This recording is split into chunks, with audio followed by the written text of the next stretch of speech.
anytime you are, Brittany. From a very young age, I've been involved with horses in one way or another. It was not until the ripe age of 11 that I started getting into showing pleasure horses. After a year and a half, I met my most inspiring, helpful, and encouraging person of my life so far. I met my trainer, Michelle. From that point on, my life has never been the same. Michelle worked with me, teaching me how to jump and show dressage. 6 months after my first lesson with her, I decided I wanted to train more intensely. At this point in my life, selling the horse I owned at the time was the right decision, and purchasing my current horse became a necessity. It was a brisk of winter my freshman year of high school when we purchased my new horse and my intense training with Michelle began.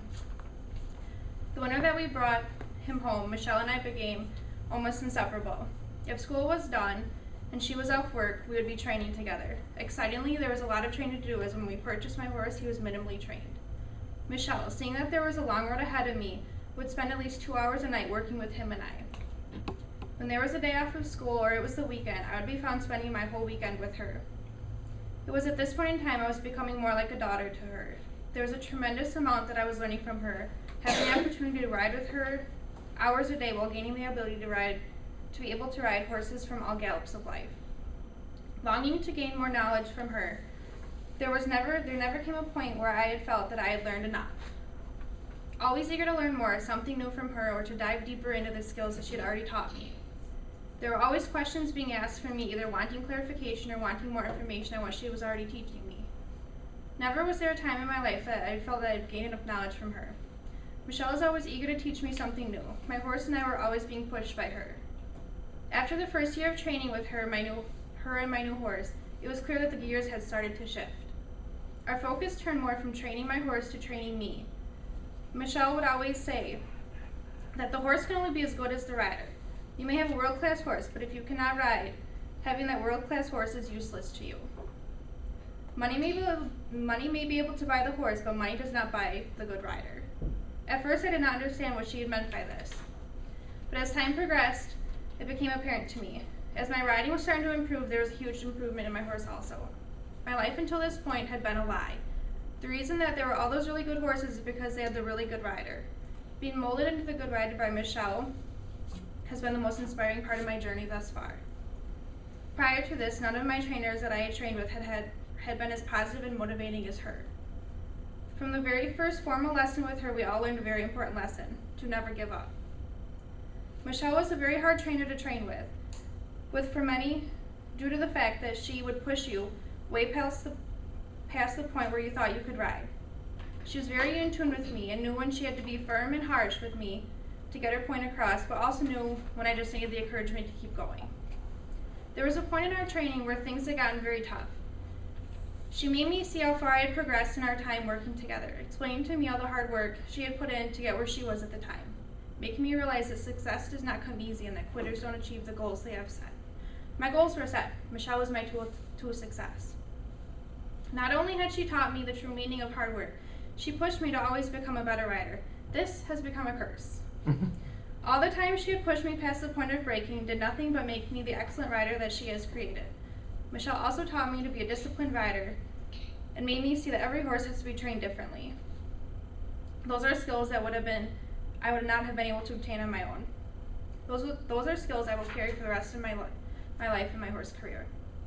She opened up so many opportunities for me that it was fun unreal. Thanks to her, I got to train with a judge in Illinois for the summer with my horse. Was able to win multiple Grands and Reserves and top 10s, and also receive quarter horse points at quarter horse shows. All my achievements are due to her in giving me the insight I needed to become successful at showing and training. My senior year of high school, my whole life got turned upside down. I got the news from her that she had to move back home. We both took this news heavily. Neither of us wanted that to happen, but both knew it had to happen. It was on a Springfield day when she moved back home. Irritated at the thought of never seeing her again, I was quiet the entire drive back. I'm grateful now that that has not happened. Ever since the day she moved back home, we made it a point to talk at least once a week or just touch base with each other. Whether we talk about horses or just talk about life or what is going on in our lives, we always make that call. Like clockwork, every year since she has moved, I made it a priority to drive up there at least twice a year. I take my horse with me once and spend the whole weekend with her up there riding. The other weekend we just hang out, go shopping, wine tasting, or spend an entire evening making pizzas and watching chick flicks. Michelle has made it a point to let me know I'm always welcome to come visit her. So if we're heading her way for a show or other occasions, we swing by just to say hello. It's hard having her so far away, you know, but with all the lines of communication staying open, the visits from her and the trips up there, I've never felt like she's ever really left.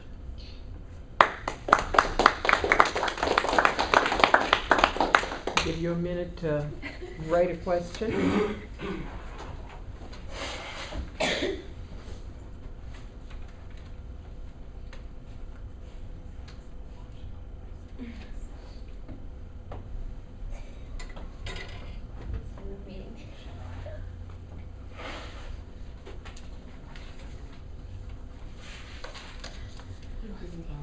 Back to you, Mitch.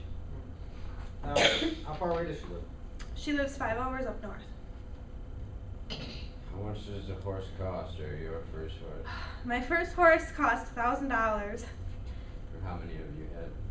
2. I had that black and white paint, which was the one that cost $1,000, and then I had to sell him to get that bay that was in the rest of my pictures.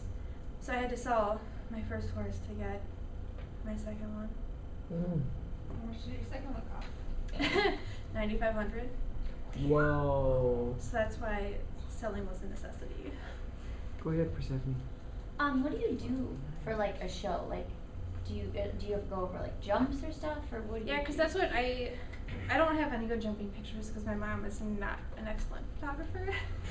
But yeah, she, like, you know how with the Olympics they have the horses that like prance in those cute little circles? Mm-hmm. I'm like beginning level of that. So she taught me like how to do that and how to jump. So yeah, it's pretty exciting. How many years apart are you two? Probably 16, probably. That was going to be my question, Britt, because it's unusual to have, you know, a friendship that lasts that long, that has such an age span difference in it. Yeah, it's crazy. Plus, I mean, like, we became more mother-daughter, so it's more, because she doesn't have any kids. Mm-hmm. So then it And so becomes now more, it's more like a peer relationship, I would have bet again, or not so much, or does she still feel? she still talks, you know, if I'll come up there and she'll be like, so how's your love life, or how's this or that, how are you doing in school? Sounds like an aunt, you know. I'm like, geez. So I mean, she's still, I don't know. 'Cause it doesn't feel like a French, like I'm hanging out with a friend. It Like a just pal. feels more, Mm-hmm. yeah. Yeah, not many people get to have that kind of relationship where you have a mentor. Really, is what she's Yeah, been for that's you really what she's been. for so many years. Yep. Yep. Anybody else follow up? Are you gonna be a trainer at some point? I really want to get to that point in my life, but once I need to get my career going before I get into that. But once when I get established in my life, I want to start training. What's your horse name? Taz. Ted. Yeah. Thank you, Brittany.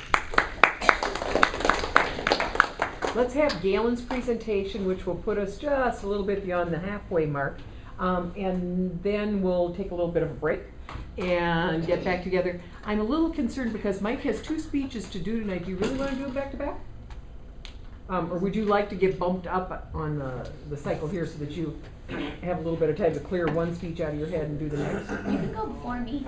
Thank you. Totally fine Thank with you, that. Persephone. I'll jump into the 4%. Okay, then when we come back from break after Galen's, yeah. Thanks, Persephone. Yeah. Take some cutsies. Pardon? The informative, or the persuasive. Okay. Mm-hmm. There's a thing down out in the box too, you can put that.